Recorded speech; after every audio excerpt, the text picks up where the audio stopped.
Hello everyone. तो हमारे सामने सबसे पहला क्वेश्चन है जो कि है जेईई मींस 27 जनवरी अटेम्प्ट का पहला क्वेश्चन, जिसमें लिखा हुआ है a wire of length 10 centimetre, radius आपको गिवन है और आपको बोला जा रहा है कि कनेक्टेड है राइट गैप में, और मीटर ब्रिज एक्सपेरिमेंट का ये क्वेश्चन है। When a resistance of 4.5 ohm is connected on the left gap by using a resistance box, the balancing length is found to be 60 centimetre from the left and.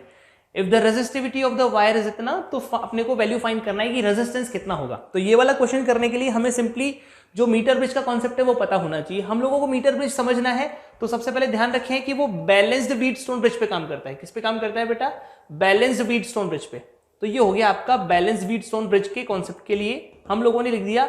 यहाँ पे एक simple सी बात है कि यहाँ पे एक लेफ्ट रेजिस्टेंस होता है, एक राइट रेजिस्टेंस होता है, बीच में हमारे पास में गैल्वेनोमीटर होता है, यहाँ पे हमारे पास में वायर होती है, और इस वायर के लिए यहाँ पे आपको बैलेंसिंग लेंथ दी हुई है। कितनी आ रही है बैलेंसिंग लेंथ? 60 सेंटीमीटर आ रही है। तो डेफिनेटली ये वाली लेंथ कितनी हो जाएगी मीटर ब्रिज के लिए? 40 सेंटीमीटर। अब अगर मैं इसे सॉल्व करने चाहता हूं तो सबसे पहली बात है कि मुझे पता होना चाहिए किसके क्या कॉन्सेप्ट होते हैं। अगर ये R1 है, ये R2 है, ये R3 है और ये R4 है, तो आप क्या अप्लाई करोगे इसमें? सीधे सीधे आप ये अप्लाई कर सकते हो कि आपको R1 का वैल्यू गिवन है। R1 का वैल्यू कितना गिवन है? लेफ्ट गैप में ये है 4.5 ओम।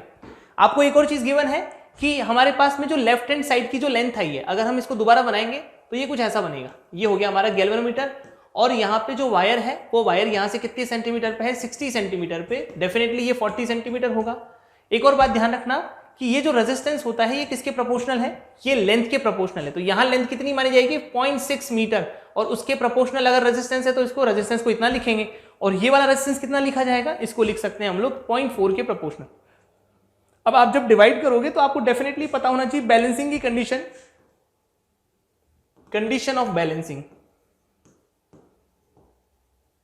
क्या होती है? कंडीशन ऑफ बैलेंसिंग, ये R1, ये R2, ये R3 और ये R4। तो definitely R1 upon R3 should be equal to R2 by R4। एक बार अप्लाई करते हैं तो R1 का वैल्यू कितना गिवन है क्वेश्चन में? एक बार पहले देख लेते हैं। R1 का वैल्यू है 4.5, तो अगर आप अप्लाई करोगे तो ये आएगा 4.5 डिवाइडेड बाय R3 कितना है? तो आप जब प्रोपोर्शनलिटी लगाओगे तो R2 का वैल्यू हमें फाइंड करना है, और R3 बाई R4, ये R3 है और ये R4 है, और R3 और R4 को डिवाइड करेंगे तो R3 बाई R4 अलग से हमारे पास कितना निकल के आएगा? 0.6 बाई 0.4, दैट इज 3/2। तो ये हो जाएगा आपका 3/2।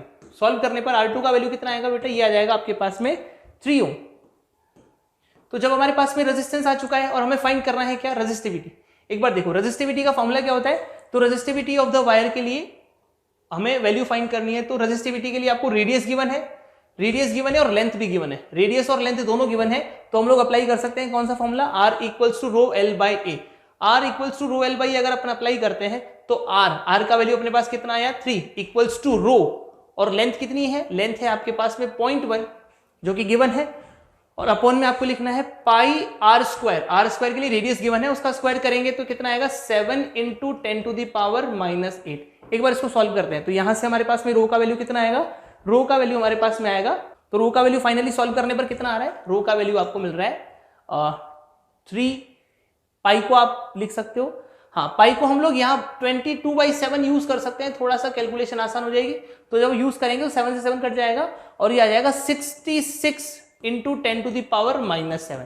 तो आपके पास फाइनली रो का वैल्यू आ जाएगा 66, जो कि पहले ऑप्शन में है, इसलिए पहला ऑप्शन करेक्ट हो जाएगा। ठीक है, थैंक यू।